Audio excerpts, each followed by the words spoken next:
Get up, so much fun. Welcome back to a brand new video. Let's get right into it, bro.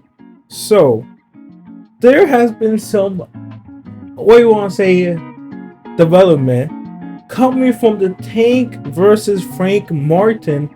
This actually could be the future of boxing. If you don't know what I mean, the WBA has officially announced that Frank Martin versus Gervonta Davis will be the first fight to have a requirement,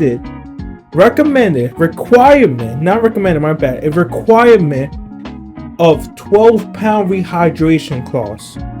Yes, bro, this is huge, because Tank didn't. People are going to say like, yo, Tank did this. Tank didn't even know about this. He did say that he just saw on Twitter. He found out like with the reference. I think he's kind of capping, but the WBA went out and said no. Tank didn't fucking do this. We are now trying to do this for every world heavyweight fight we have. Tank is the first, and we will start doing more in the future. This is big. This is very, very big. Because in boxing, we all know, and UFC mostly, that weight draining, fighting of your natural weight is a problem. Like, we know in UFC, people weighs 180 and they try and make 145, 155, bro. Look at David Benavidez, bro. That's a good example. You think he weighs like what, 200 or something, and he fights a 168. Look at Crawford, Errol Spence. There are so many weight bullies that don't find their natural weight, right? Now, what WBA is trying to do, I don't know if this is going to cash on, but maybe this is a test run to see what the reaction was happening. Like I said, it's going to be a 12-pound rehydration clause. Requirement, bro. So, if you know what rehydration clause is, it's pretty much when a fighter goes down to weight, when they make 135, when they blow up, they can't go past after 12 pounds after 135. So, if you do the math, what's 12 plus 135? 147. So they can't go past 147 pounds. If they do, they get disqualified. So yes, people are saying, yo, that's kind of iffy that the first fighter doing this is Tank Davis, because let's be honest, this is protecting Tank Davis. This is protecting him, because we all know he fights up. Like Lomachenko, 135 is not his natural weight. He probably a 130er around there. Like he fights up, bro. We all know that. And like Loma, he could be a 130, 127, all that shit. We all know that, right? So the fact that he's the first one, it's kind of advantage to him, because we all know he loves to have rehydration clause in all his fights. He put one on Ryan Garcia, and that's how he beat the shit out of him, because of rehydration clause, because he knows that Ryan Garcia weighs way more than he does.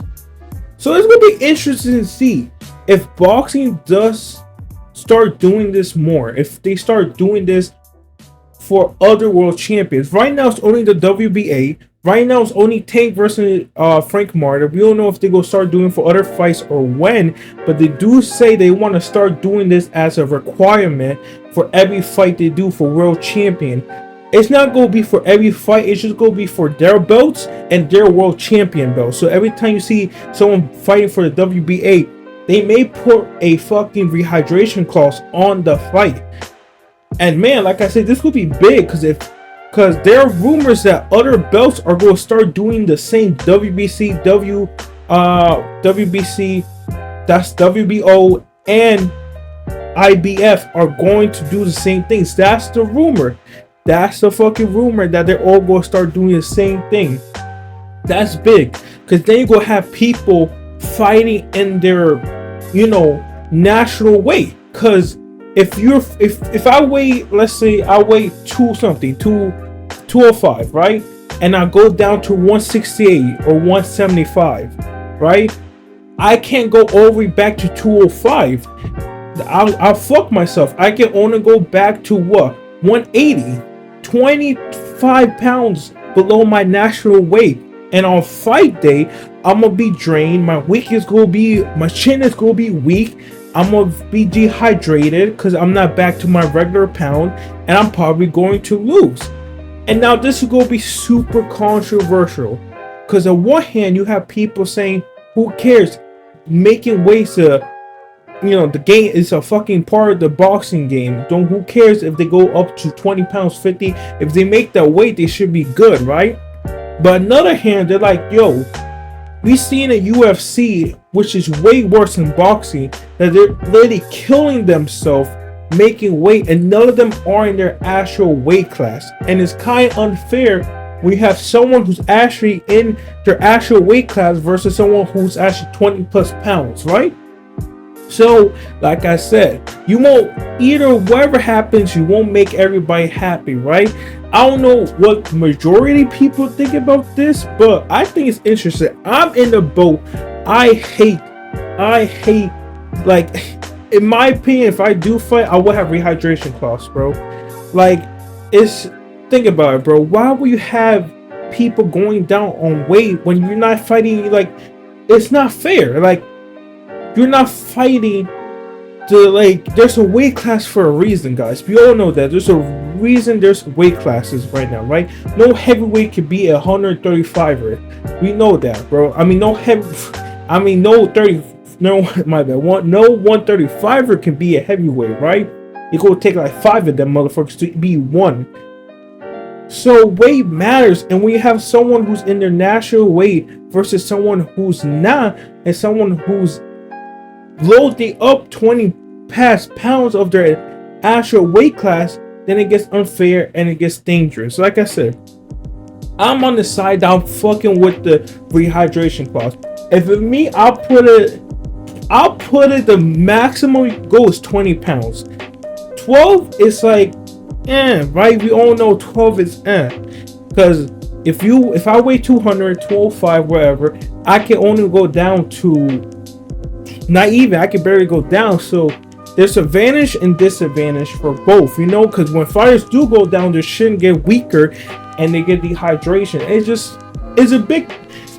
It's a big talking point. You gotta, like, this talking point about, is dehydration fair? Like, is weight cutting fair? It's a whole topic for another video, for another like 30-minute video, because it's a very delicate fucking subject. Because again, UFC, we all seen what they do in UFC. Their weight cutting is horrible there, bro. If you see, just go look up any videos of weight cutting, bro. They're literally dead. They're literally like dead ass. They're literally killing themselves, like dead ass. Not even exaggeration. They're dead ass killing themselves to make those weight. Look at Sean. Like, look at any interview. They say, yo, we killed ourselves to make these weight. So maybe boxers are trying to, like, yo, maybe. Like I said, because don't forget, boxing is way more dangerous than UFC. Because once you go down in UFC, it's most likely over. If you go down boxing, you go right back up, then down again, go right back up. And if you're dehydration, your brain's gonna get even more fucked up. So that's what I'm saying.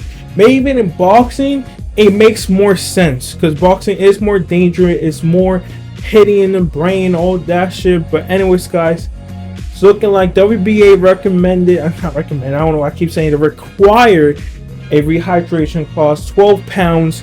It's funny that Tank is the first one to do it, because we all know about the Tank meme about him requiring rehydration clause and all that shit. People were making fun of him, and Tank was like, yo, I found out the same way you did. I just found out yesterday on Twitter. That man just be on Twitter, bro. Get off of Twitter, Tank.